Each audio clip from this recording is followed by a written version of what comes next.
Então, a gente precisa entender, e é uma coisa que a gente conversa sempre e muito aqui no canal, né? Que programar, para você programar, você precisa primeiro ser um programador. Aí você deve dizer, pixe, meu Deus do céu, então lascou, professor. Por quê? Porque eu sou um eletrotécnico, eu não sou um programador. Pô, mas quando você vai fazer um curso de PLC, você vai aprender a programar. Então, aí fica aquela pergunta, poxa, professor, então por que qualquer curso de programação já não serve para você aprender a programar um PLC? Porque, gente, um programador, ele tem um diferencial, tá? Que é a forma como ele pensa, né?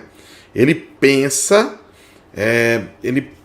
por isso que eu falo sempre aqui no canal assim, que você precisa pensar como alguém de automação, como alguém que faz parte desse núcleo da automação, né? Ou seja, não adianta você só entender como é que funcionam as caixinhas, aqueles bloquinhos. Ah, uma porta END, eu sei como é que funciona. Ah, uma porta OU, eu sei como funciona. Ah, um temporizado na energização, na desenergização, eu sei como funciona. Bom, mas a dificuldade das pessoas não está em às vezes entender como funciona cada bloquinho. A dificuldade das pessoas ela está em como você juntar tudo isso e transformar numa solução. E aí nós voltamos.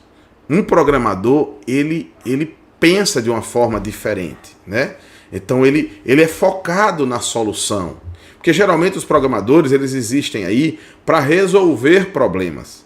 Opa, essa palavra problema, a gente escuta muito aqui no canal, não é? Você lembra quando eu falei, ó, quando a sua função ela começa a agregar mais valor, quando você passa a ser um solucionador de problemas. Quando você começa a resolver problemas no seu meio. E eu não estou falando de problemas interpessoais não, viu? Eu estou falando de resolver problemas que existem dentro dos processos, né? Então vamos lá. Eu vou dar um exemplo aqui bem simples, né? Vamos lá que você trabalha numa fábrica de ração, por exemplo. E lá tem um moinho, que tem um silo e tal. E você entende como é que aquilo funciona. Você sabe cada passo, tem um silo, depois do moinho tem um silo, aí tem um forninho que aquece a ração, que joga aqui até um ensacamento lá.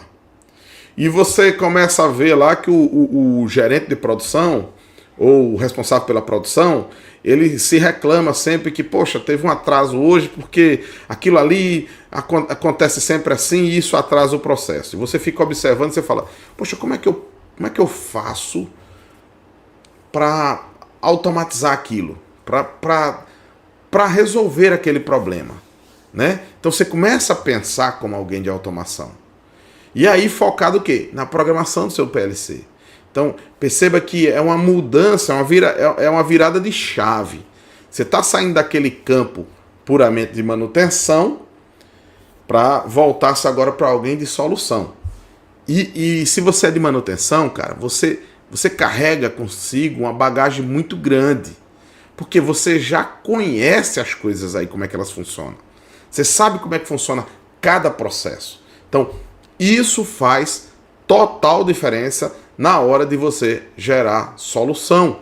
Por quê? Porque você está falando de um processo que você conhece. E agora você precisa aprender a como colocar esse seu conhecimento transformado lá numa lógica dentro de um PLC para resolver isso. Então veja, para programar precisa ser programador. E uma das qualidades do programador é que ele precisa investigar e entender como é que os processos acontecem. Então se você quer entrar no mundo da automação, não importa se você é eletrotécnico, eletromecânico, você precisa conhecer esse seu universo aí. Como é que funciona, como é que são os tempos das coisas, como é que é o processo, cada coisa como deve acontecer e como ela precisa acontecer para ser otimizado. E a partir daí, você vai usar o seu conhecimento que você aprendeu com os seus bloquinhos a montar tudo isso e transformar tudo isso em solução. Então, para programar, você precisa ser um programador. Mas quando eu falo em ser um programador, eu não estou falando de um cara de TI. Eu não estou falando de um cara de TI, um cara que é formado em tecnologia da informação ou ciência da computação. Não, eu estou falando de técnicos de automação, técnicos eletrotécnicos, técnicos eletrônicos, técnicos eletromecânicos, técnicos até mecânicos que entendem dos seus processos e que vão aprender a programar um PLC e colocar aquilo em prática, né?